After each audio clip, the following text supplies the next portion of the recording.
Good morning. This is now Friday, May 1st, 2026, and I am the host of the Virginia Wine Notebook YouTube channel. And I am just doing a test on this new camera that I just acquired, trying to figure out a couple of the different settings. I'm not really a fan of the internal microphone. I shot a video about 2 weeks ago with this camera, and the audio wasn't very great. It was kind of tinny. So I'm hoping that maybe if I bring the camera a little closer to me, the audio may be a little better. There are microphones available for this, but for the life of me, I can't find what microphone is compatible with this camera, because this camera is a no-name brand. And here's the instruction manual. If anybody is familiar with this particular brand of camera, I got it from Amazon. It's not one of the major camera manufacturers. It's not Nikon or Canon or Minolta or Fuji or Sony or all the other ones that are out there. There are so many out there right now of digital cameras.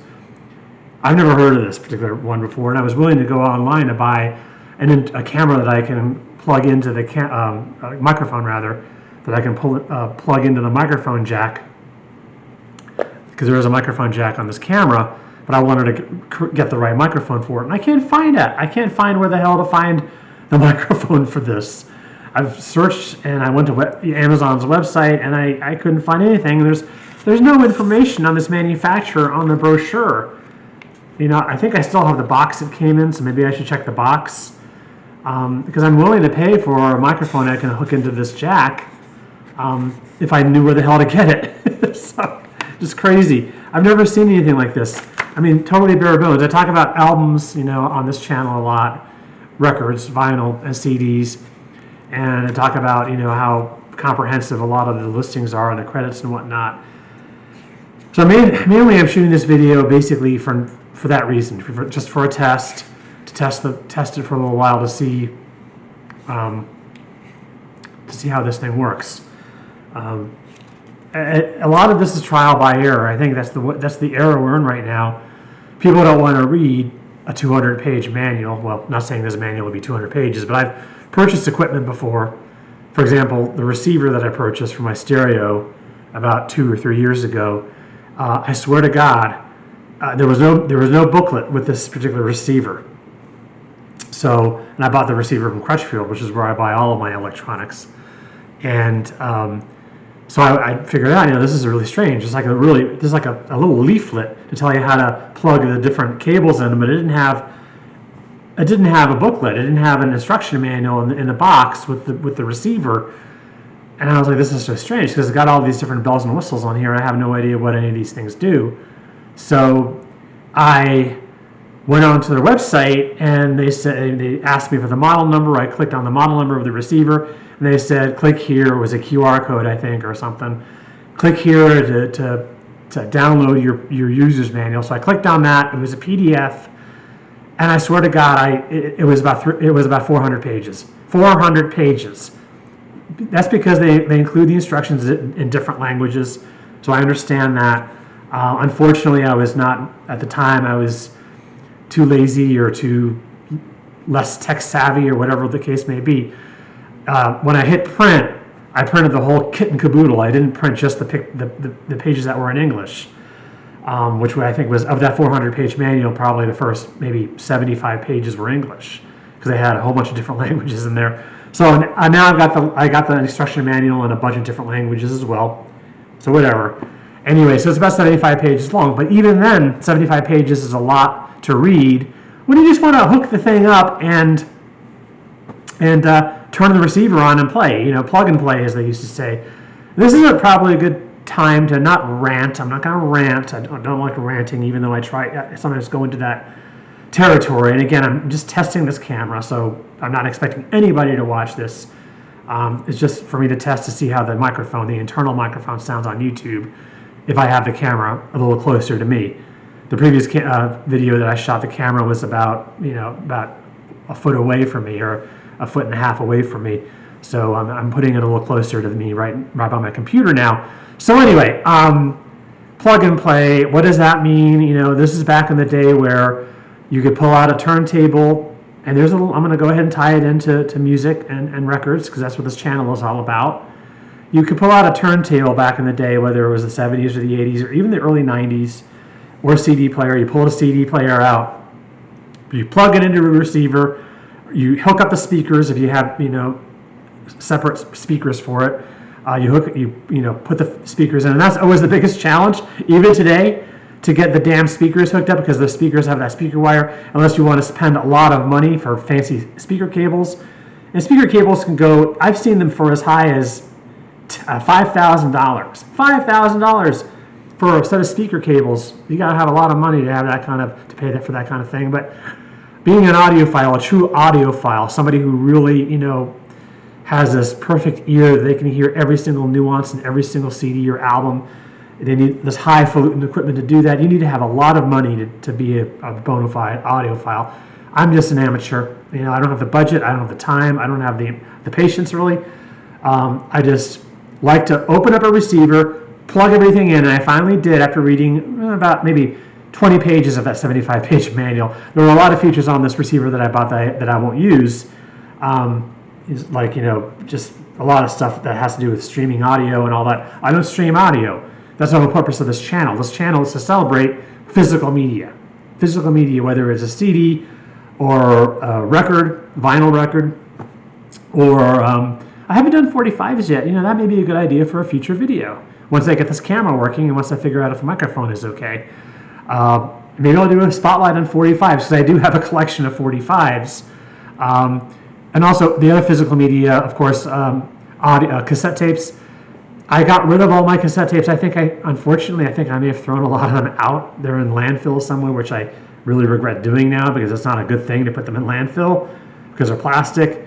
I should have probably just donated them to some kind of Goodwill or something. But a lot of the tapes I had were mixes that I made myself. And if you liked music and you were a music fan in the 80s and the 90s, and you had a CD player and you had a tape deck and you had a good receiver, you made your own mixtapes. Again, this was in the era before streaming. For people who are of a certain age who have no idea what the hell a mixtape is, or a mixed CD, because later on you could actually make your own mixed CDs as well with your computer and a blank CD, a CDR.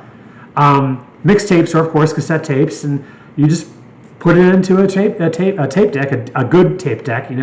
You want to spend some good money for a decent tape deck. You don't want to just buy a cheapy tape deck that you use to record college classes on. You didn't want that. You wanted, a tape deck manufactured by, the big manufacturers of the time that made really good tape decks back in the 70s and the 80s and the 90s. Companies like Technics and Pioneer and Sony and Fisher and Panasonic and Sanyo, and the list goes on.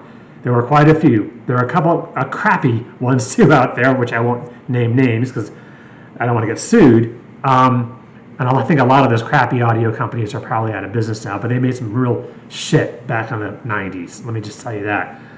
Because I actually got a couple as birthday presents from various relatives who didn't know much about, no fault of their own. I mean, they just didn't know what a good boombox. I'll use boombox as an example. Boombox, there's, what a boombox is, a stereo with you can take it to the beach, and you can carry it around. It's portable, have the batteries in it. They had tape decks on them. Sometimes I had 2 tape decks on them, so you could like record from one tape to another. The later ones, of course, had CD players. I even saw a couple of boomboxes that had a record player on them. I couldn't believe this. A friend of mine actually took this thing to the beach. This boombox. He hit this button, and out came this platter, this tray, for a record. I'm like, who the hell would play a record on a boombox, battery-powered boombox, on the beach? He didn't. He didn't have any records with him. Good for him. But he did have a tape deck. And this thing, I've never seen anything like this before, and I haven't seen it since that one time only. But most of them, of course, had CD players later on. And I still have one. I still have a, and it still worked. Last time I checked it, it worked. I probably should check it again because it's been a couple of years. But I've got a Iowa, which was a good brand back in the 90s and even currently, I think, boombox that has a CD player and a tape deck. So anyway, I'm veering off on all of these different tangents about, what it's like to be an amateur audiophile. So I want to go back to this whole idea of, you used to be able to pull out a turntable, plug it in, and flip a switch, and you were ready to go. Now you buy a turntable, and the last turntable I had, you couldn't even go from 45 to 33 without lifting the platter and turning the belt, putting the belt on in a different groove. Talk about a pain in the ass. I mean, again, you have to be a total audiophile and purely dedicated, for the most part, to play nothing but 33, which are the LP vinyl albums. But every now and then, if you want to play your 45s or even your 78s, because I think there was a setting for a 78 in there as well, you had to lift the platter and take this, put the belt into a certain groove. And that's, like I said, a lot of work. Some people who have a lot of time and a lot of money, and they are real control freaks. I don't want to call them control freaks, but they like to tinker around with that kind of stuff. More power to them. I just like a turntable or our receiver where you plug it in. Now, of course, you have streaming. You've got cable hookups. You have to, if you have a cable TV and you want to run your cable through the receiver so you can get stereo sound or surround sound. If you've got a surround sound speaker or a subwoofer, which enhances the bass, you have all this stuff that you've got to go in there and you got to figure it out. So anyway, a lot of people don't want to read through a 75-page manual. So the reason why I went off on this crazy-ass tangent about instruction manuals is because of this really bare-bones camera instruction manual that I have. Maybe I need to go to their website. But again, I don't know who this company is. I have no idea. I've never heard ROHS, Digital Camera User Manual. I mean, is this something from Repo Man? If you saw the movie Repo Man, everything had a generic label on it. That's what this feels like. Okay, I got this from Amazon. It's a digital camera user manual for a digital camera. But who in the hell makes it? Who knows? So, with that said, I am going to play back this video through YouTube to see how the audio sounds, or hear how the audio sounds. I think the video quality is okay. When I shot the video a few weeks ago, the video quality, I'm looking at it right now through the Confidence Monitor, which is this little thing that attaches to the digital camera so you can see yourself talk. And all the reviews by the way, all the reviews on Amazon for this particular camera, this generic camera, were good. I saw nothing but 4 or 5-star reviews. People were talking about how easy it is. And I must say, it is pretty easy. You just click on video, or you click on camera if you want to use it as a still camera. And you put the little microchip card in there. All of that was ready to go. So here I am complaining about having to read a long user's manual when this camera was pretty much ready to go out of the box. I just needed to pop the battery in, and there you go. I would just like to get another microphone. So if you happen to be watching this video, Virginia Wine and Song is the name of my channel. Please recommend a place where you can get, if you can figure out who makes this particular camera. I will look at the box that it came in. Maybe I can find it from there, because if the audio doesn't sound good, I'm going to want to get a camera, a plug-in camera, so I sound like somebody who's got truly perfumed tonsils, because that's what you want. When you shoot these things, you want to have perfumed tonsils. Thank you for watching this test video, if you happen to endure my little bit of a rant there, and I will see you next time.